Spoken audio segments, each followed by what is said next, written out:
Saudara, Cawapres Muhaimin Iskandar dan Cawapres Mahfud MD sepakat food estate rusak lingkungan dan dianggap gagal menjadi lumbung pangan nasional.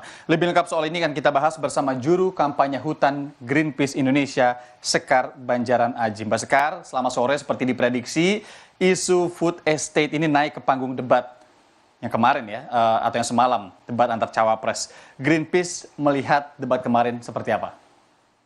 Terima kasih banyak, Mas.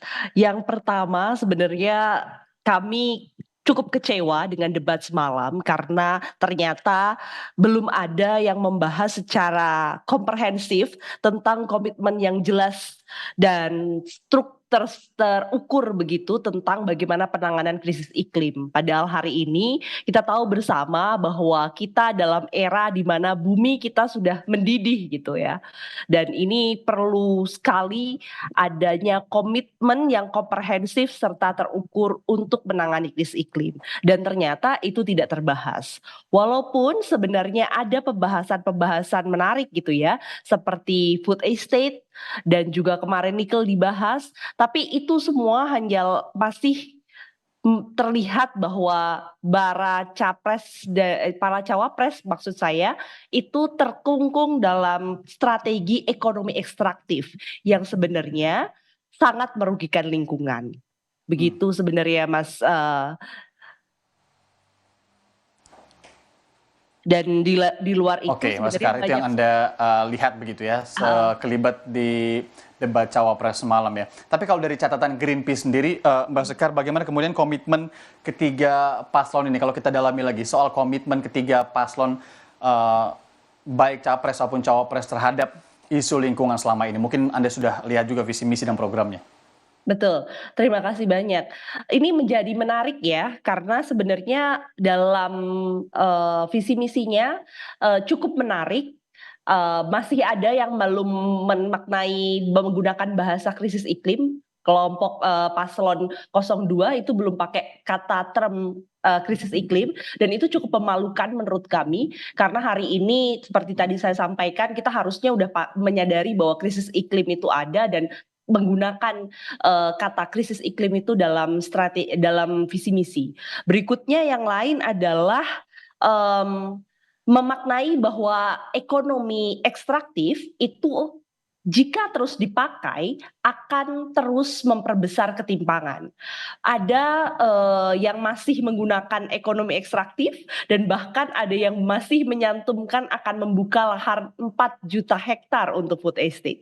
Itu luar biasa karena sebenarnya tadi perbincangan semalam itu kan sudah membuktikan bagaimana sebenarnya food estate itu berbahaya gitu bagi lingkungan dan juga tidak menjawab tantangan pangan kita gitu. Selanjutnya adalah yang menarik adalah kemarin dibahas soal redistribusi lahan ya, tapi tidak menyasar terhadap bagaimana penyelesaian konflik agraria. Datanya KPA menyebutkan bahwa konflik agraria terus meningkat, ada 12% meningkat tahun ini dibandingkan tahun lalu, dan itu mayoritas dipengaruhi tentang adanya proyek-proyek PSN. Nah, ini juga tidak disinggung bagaimana penyelesaian konflik agraria yang laten yang sudah terjadi banyak sekali di Indonesia dan merenggut banyak nyawa. Selain itu, masyarakat adat disebut RUU masyarakat adat disebut menyenangkan, tapi kemudian apakah betul punya para paslon kemudian mempunyai program yang jelas terhadap masyarakat adat itu masih questionable gitu, karena RUU masyarakat adat ini kayaknya terus disebut 5 tahun sekali tapi gak pernah ada yang berani mengesahkan RUU masyarakat adat. Selain itu kita masih punya undang-undang Ciptaker yang itu sebenarnya malah merenggut tanah-tanah masyarakat adat.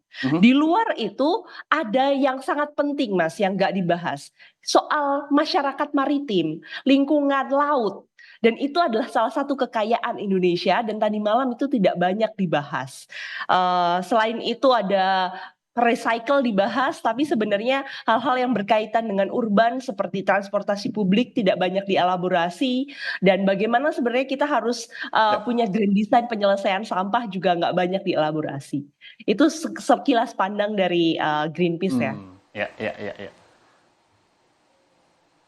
Ya, masalah waste management kemudian juga sampah itu juga sebenarnya sesuatu yang dekat dan juga urgent begitu ya, Mbak Sekar. Tapi kita coba fokus ke food estate sendiri. Kalau dari Greenpeace, Mbak Sekar, food estate ini seperti apa sih fakta yang kemudian dilihat atau yang perlu diungkapkan oleh Greenpeace? Kemudian kalau kita hanya melihat debat semalam saja, itu banyak versi yang kemudian seperti menggunakan food estate ini sebagai serangan dan juga pertahanan gitu. Tapi dari Anda sendiri melihatnya seperti apa food estate sejauh ini? Yang pertama, food estate itu jelas merusak hutan. Karena tadi sebenarnya data yang sudah dikutip itu dari datanya Greenpeace ya, setidaknya di Gunung Mas itu sudah terjadi sekitar 760 hektar hutan yang mengalami deforestasi karena food estate. Mhm. Dan ini sebenarnya baru di Gunung Mas. Di Kalimantan Tengah itu ada beberapa area lain. Selain itu ada di Pulang Pisau. Di Pulang Pisau itu datanya per akhir 2021 sudah mencapai Ya. 60.778 hektar. Dan berikutnya masih ada yang akan dirancang di Papua, itu Merauke, Mapen, dan Boven. Itu direncanakannya Hmm. 3,2 juta hektar.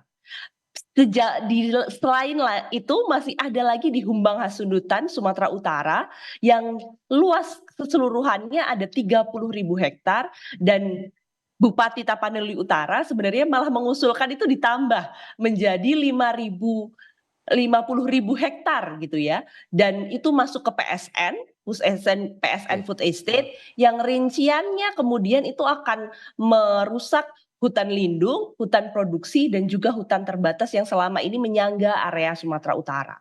Seperti itu.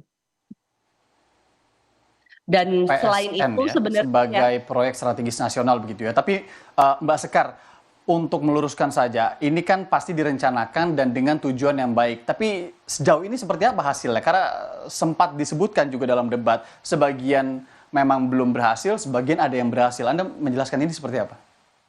yang pertama yang menarik kemarin di debat dimunculkan adalah apakah ini sudah menggunakan rancangan yang tepat.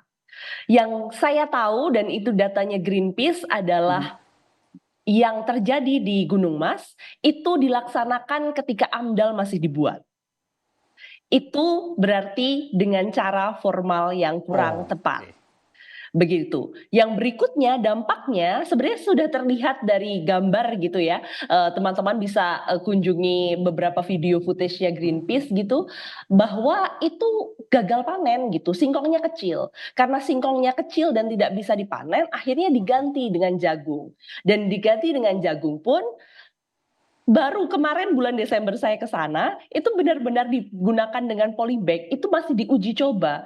Jadi dan itu tidak terlihat seakan-akan jagung itu tumbuh subur gitu. Yang di luar polybag itu mereka jagungnya cukup cukup mengkhawatirkan gitu. Nah, ini yang sebenarnya terjadi ketika pembangunan itu tidak dibangun dengan perencanaan yang tepat gitu ya, dengan analisis dampak lingkungan hidup yang tepat. Selain itu sebenarnya yang terjadi adalah pemilihan jenis tanamannya. Teman-teman sebenarnya tahu bahwa ini katanya menjawab tantangan pangan kita, tapi kemarin singkong yang ditanam itu tidak menjawab Ya. kebutuhan pangan. Itu adalah singkong yang digunakan untuk industri besar, yang bisa mengelola itu ya hanya korporasi yang selama ini memproduksi panganan dengan besar begitu ya, tidak bisa langsung dikonsumsi masyarakat. Dan ini sebenarnya Mhm. pertanyaan gitu, kenapa proyek ini dilakukan? Siapa sih yang mendapatkan keuntungan dari sini? Gitu. Terakhir Mas Sekar, layak atau tidak untuk dilanjutkan kalau menurut Greenpeace? Tentu saja tidak layak. Kalau kita mau kemudian bangun sektor pertanian, yang harus ditanya pertama kali adalah petani Indonesia. Dan saya rasa food estate itu tidak menjawab keresahan Oke. petani Indonesia. Dan selanjutnya food Oke, estate itu jelas merusak banyak sebenarnya yang ingin saya hutan tanyakan, Indonesia. tapi untuk saat ini mungkin silakan Mas Sekar. Iya, dan yang saya mau closing terakhir, tentu Oke, saja food estate ini ancaman Mbak besar Sekar, buat. Banjaran Aji, nanti kita ngobrol lagi di waktu yang lain. Maaf sekali Mbak, waktunya terbatas sekali. Nanti kita akan ngobrol-ngobrol lagi di lain waktu, termasuk juga apa yang kemudian diungkapkan Greenpeace. Baru saja ini juga dikeluarkan rilisnya. Mbak Sekar Banjaran Aji, juru kampanye hutan Greenpeace. Mbak Sekar, terima kasih banyak sudah meluangkan waktu bersama kami. Sehat-sehat selalu. Terima kasih banyak teman-teman Kompas.